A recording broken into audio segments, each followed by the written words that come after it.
Manchmal sind's nicht die schönen Worte, sondern die ehrlichen, wo etwas verändern.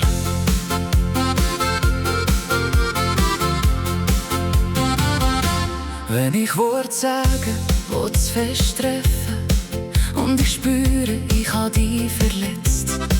Wenn ich schnell reagiere und denke und vergiss, was grad wirklich zählt. Wenn ich nur um mich selber dreh und nicht höre, was du mir sagst. Wenn ich meine, ich lieg schon richtig und erst später seh, dass ich mich täusch.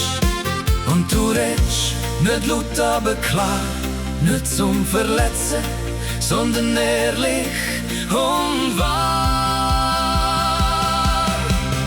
Dankbar, dass du ehrlich bist, auch wenn's manchmal weh tut für mich.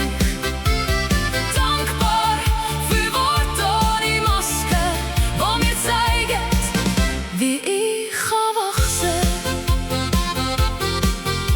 Wenn ich wieder nicht richtig zuhöre und deine Worte einfach vorbeigehen.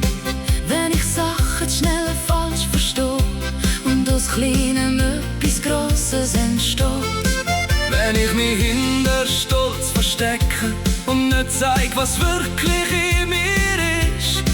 Wenn ich weiss, ich könnt's besser machen, aber sie in dem Moment einfach nicht bin. Und du bleibst und sagst mir trotzdem die Wahrheit. Nicht zum Richten, sondern will dir etwas an mir liegt. Dankbar, dass du ehrlich bist, auch wenn's manchmal weh tut für mich.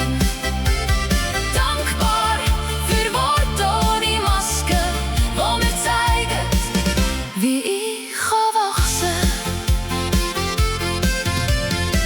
Nicht jedes Wort trifft einfach in mich, aber jedes bringt mich ein Stück weiter.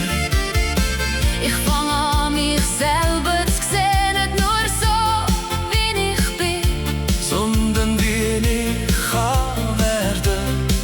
Ich lerne loslassen, was mich blockiert, und langsam wird etwas neu. Was weh gemacht hat, wird jetzt zu Kraft, und ich merke, ich wachse dran.